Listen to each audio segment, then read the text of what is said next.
Well, the Nickel Plate District is the civic, historic, and cultural epicenter of Fishers. It's where you can catch live entertainment, great music, satisfy your taste for great food as well, at a variety of restaurants. It's also where you'll find a trail near the Nickel Plate rail line that honors the heritage of the area. The district is also the home of Fishers local government. Well, certainly technology is everywhere around Fishers. It continues to impact virtually every aspect of all of our lives. And it also drives change. Data, content, and information on the web is doubling every 7 to 11 months. Current students will change careers, not jobs or promotions, but reinvent what they do 7 to 13 times in their lifetime.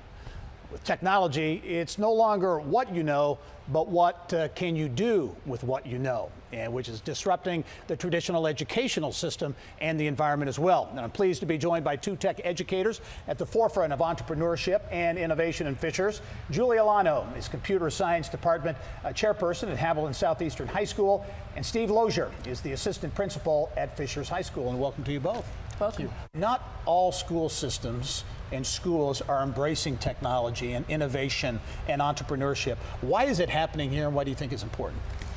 It's important because of what you just said about that people are going to have to change jobs, not careers, but jobs. They're going to switch and going to have to learn new things quickly. And so it's important that we train our students to be able to change and learn on the fly and not just memorize something that they can Google. And I think a lot of schools are taking up on the, the change. It's just some educators are a little afraid of change. I was going to ask you, has there been some resistance, and why is that?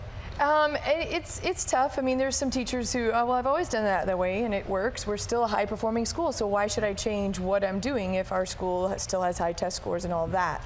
But I think it's a matter of making sure that our students are prepared for the jobs, and I think industry is telling us that there's some areas where our students need to work on. Steve, talk about, in your view, the impact that this focus on innovation and entrepreneurship is having with students in the district, students at Fishers. Yeah, I think, first and foremost, we want to be reflective of the Fishers community. And so we're being responsive, and that pace of change is really rapid, as Julie talked about. And so our classrooms and our curriculum need to be just as rapid with that. And what's awesome is that we can start to connect those things to community problems, challenges, and build curriculum and classroom experiences around that. Working with community and industry to give those students those experiences that you can't get in the classroom, so that they're working with, people working in the industry so they can get that experience, as well as not just, the traditional go through material and then test and quiz, so that they're project-based learning and authentic learning experiences that we're giving students where they really have to apply what they've learned and what they know. And I got to assume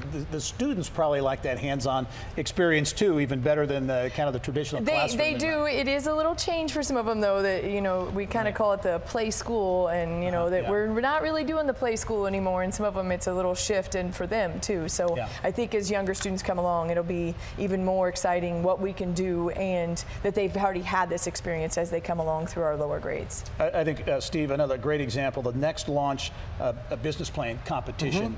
Second year this year. Talk about that, because I think that's reflective of some of this change and this focus on entrepreneurship in the schools. So we're in the second year here partnering with Culver Academies, who has kind of put this on, but right here at the IoT Lab, we'll host a business idea competition among 9 high schools, and the top prize is $25,000, and then it tiers down from there.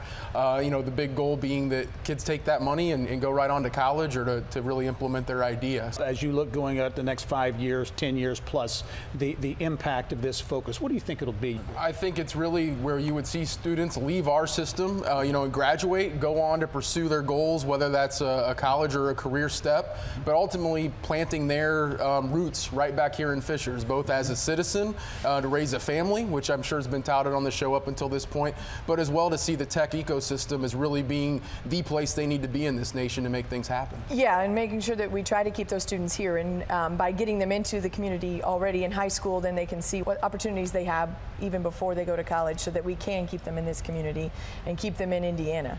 Very good. Steve Lozier, at the Assistant Principal at Fishers High School. Also Julie Alano, the Department Chair, Computer Science at Hamilton Southeastern. You were the Tech Educator of the Year, right? For Tech Point. So congratulations. Thanks. And thank you both for being here. All right.